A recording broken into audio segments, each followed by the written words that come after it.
Bonjour à tous, on se retrouve aujourd'hui avec des graines que vous connaissez probablement, des graines de noisetier, Corylus avellana, c'est du noisetier commun, le noisetier qu'on trouve en forêt par exemple.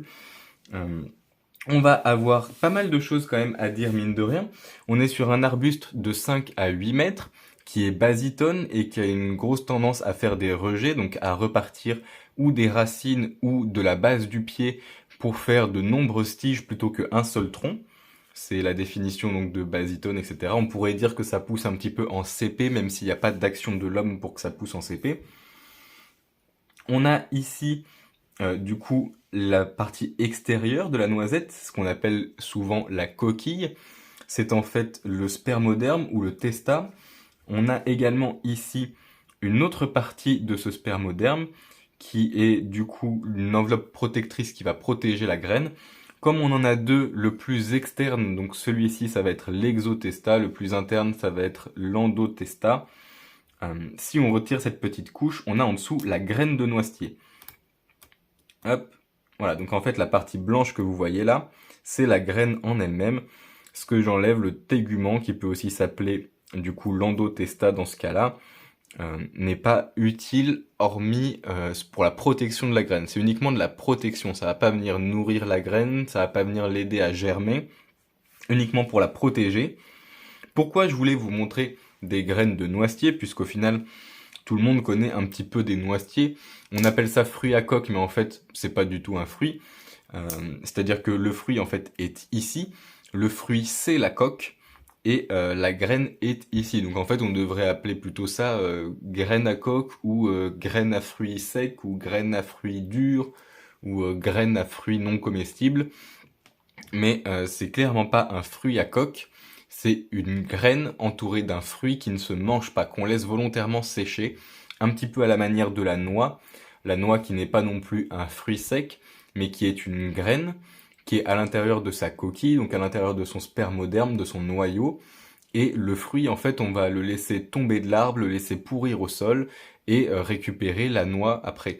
Alors j'imagine qu'il y a d'autres techniques, notamment quand on est professionnel, qu'on vend des noix.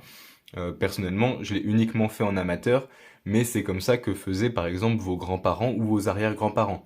Le plus simple, c'est d'attendre, toutes les noix vont tomber. Une fois que la couche extérieure devient noire et commence à se décoller, il n'y a aucun problème, vous pouvez récupérer vos noix, les faire sécher, les casser, les manger. Ce ne sont pas des fruits, ce sont des graines. Donc votre petit fruit à coque, c'est en fait une graine. Si je voulais vous montrer ces graines du coup de Corylus avellana, c'est pour vous montrer celle-ci en particulier. C'est-à-dire que il peut y avoir des problèmes au niveau du développement de la ou des noisettes qui les font se coller par deux ou par trois. Par deux, c'est assez commun. On en voit souvent, surtout si vous êtes habitué à avoir du noisetier d'une manière ou d'une autre.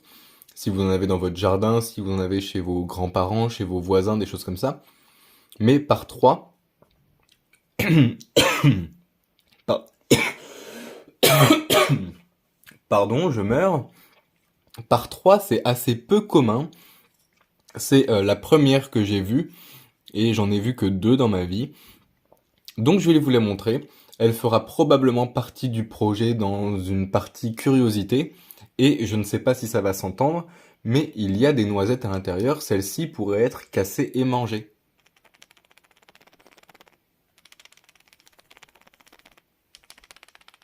J'ai secoué un petit peu, je sais pas si ça s'est entendu, mais il y a clairement des noisettes à l'intérieur. Elle est totalement comestible. Simplement, voilà, elles se sont fusionnées ensemble. Les fruits étaient trop collés et donc ont formé une seule et même couche extérieure protectrice, un seul même spermoderme ou en l'occurrence exotesta. Voilà. Donc aujourd'hui, pas mal de petits mots de botanique. Donc testa ou spermoderme qui est une couche protectrice qui enveloppe la graine. Et s'il y en a plusieurs, notamment en général deux, la plus externe exotesta, exo pour entre guillemets l'extérieur, pour je sais pas comment dire, mais pour l'extérieur, et endo pour l'intérieur, endotesta. Donc pas mal de petits mots de botanique. Là d'ailleurs, on peut bien voir que C'est une couche protectrice puisqu'en fait ça s'organise un petit peu, vous voyez, comme des couches de carton ou comme du polystyrène. C'est assez souple, assez friable en vrai, et ça laisse pas mal passer l'air, puisque une graine pour germer a besoin d'être avec de l'air et de l'eau. Donc il faut des échanges gazeux et il faut que l'eau puisse pénétrer à l'intérieur. Donc il faut que ça reste assez malléable. On va s'arrêter là-dessus, je vous dis merci à tous et bonne journée.